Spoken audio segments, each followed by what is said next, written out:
Okay, so yesterday we kind of started talking about implicit differentiation. Today we're going to practice this process some more. We're also going to look at how we can apply that to find slopes. So it says here, find the slope of a circle at this point. When it gives me one specific point, I know that I need to take the derivative.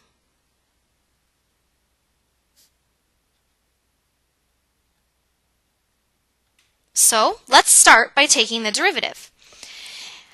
I see right away that the y is not by itself, so I know from that I'm going to need to use implicit differentiation. So the derivative of x squared would be 2x. The derivative of y squared would be 2y times dy dx, and the derivative of 25 would be 0. Now I know I'm going to get the dy dx by itself, so I'm going to start by subtracting the 2x on both sides. Then I'm going to divide by the 2y. And finally, I'm going to simplify that. Now that's my derivative, but that isn't really the answer. The question says, find the slope at this specific point. So it's giving me an x and a y value. What I'm going to do now is just substitute those into the derivative that I just found. So dy over dx would equal negative, and then the x is 3, divided by the y is negative 4. So my derivative, and a lot of the times the way that we write this, and notice the notation here, the derivative evaluated at 3 comma negative 4. This big vertical line means, and I plugged in this thing, because you can't really do like, if it was like an f of x, you would write like f of 2, but you can't really do that when it's dy dx, so you would write evaluated at this point. 2 negatives make a positive, so it would just be 3/4. And you're done. Next, find the tangent line and the normal line to this ellipse at this point. Tangent line and normal line both require a point and a slope. Now they give us the point. To get the slope, we're going to need to take the derivative. I can tell right away I'm going to need to use implicit differentiation because the y is not by itself in this equation. So, take the derivative. 2x, and now I'm going to need to use product rule. One thing that I think helps me when I do product rule for this is I treat this like it's a negative x times a y. Instead of trying to worry about subtraction here, I just pretend the negative is attached to the x. So, plus first derivative of the second plus second derivative of the first. I copied the negative x derivative of y, plus I copied the y derivative of x, plus the derivative of y squared would be 2y dy dx equals the derivative of 7 would be 0. Now I know I need to get the dy dx by itself, and I've got two different terms here that both have a dy dx in them, so I'm going to leave these two terms.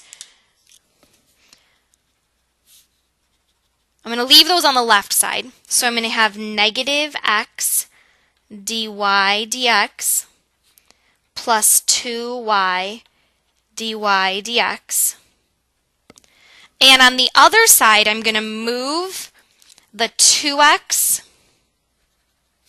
and this negative y. Remember, this is really negative y. So I would have negative 2x plus y, because I have to add it to move it. Now, both of these have a dy dx in them, so I'm going to factor that out. And what's left would be negative x plus 2y. And then if I divide, I get dy dx equals negative 2x plus y divided by negative x plus 2y. Now a lot of students go, can't you cancel a bunch of stuff? Like, can't you cancel some 2's and some x's and some y's? The answer here is no, you can't cancel anything, because in order to cancel, every single term in the problem must have the same thing that is cancelable. And that is not the case here. However, I can take the point negative 1 comma 2 and I can plug it in. And again, you're watching my notation here. Evaluate it at this ordered pair. Negative 2 times the x is negative 1 plus the y is 2. And then negative the x is negative 1 plus 2 times the y is 2. So I would get 2 plus 2 over 1 plus 4, which would be 4 over 5.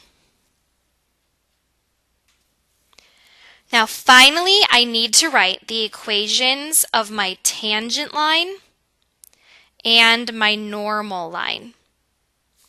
So my tangent would be y minus 2 equals 4/5 times x plus 1. And for my normal line, I would just take the opposite reciprocal of that slope. So negative 5/4. And these are my answers.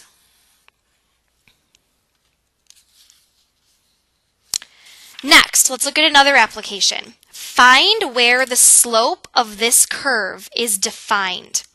Defined means not undefined.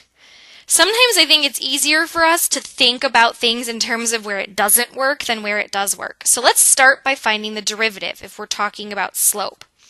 Once again, I'm going to need to use product rule, and this time I'm going to need to use it twice. So I'm going to do each part in one color.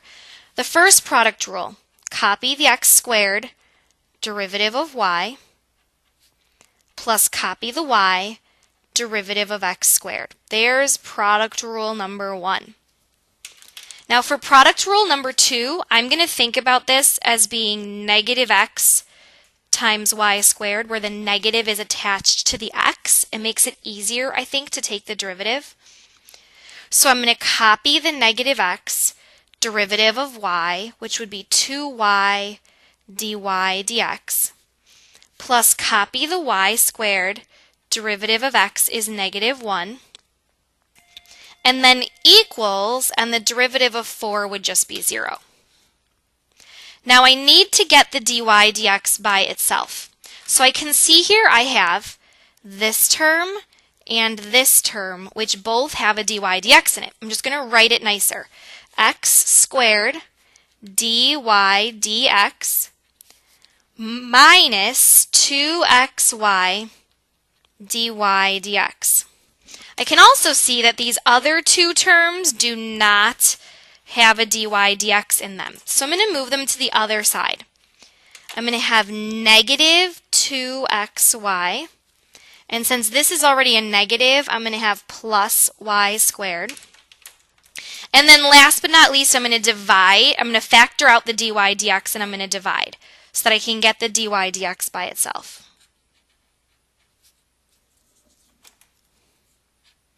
Times x squared minus 2xy equals negative 2xy plus y squared.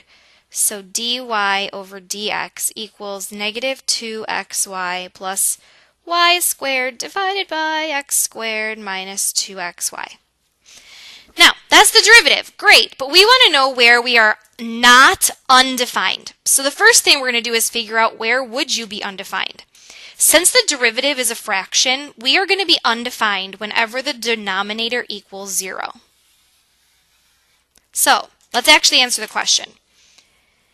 X squared minus 2xy, which is the denominator, cannot equal 0 if we want to make sure that our slopes are defined. To solve this, I would factor. So I'm going to factor out an x, which means x cannot equal 0, and x minus 2y cannot equal 0. I'm going to get the y by itself here so that I can think about this as an equation. So y cannot equal, I'm going to subtract the x, so negative x divided by negative 2 would make positive x over 2. So, where is the curve defined? Everywhere except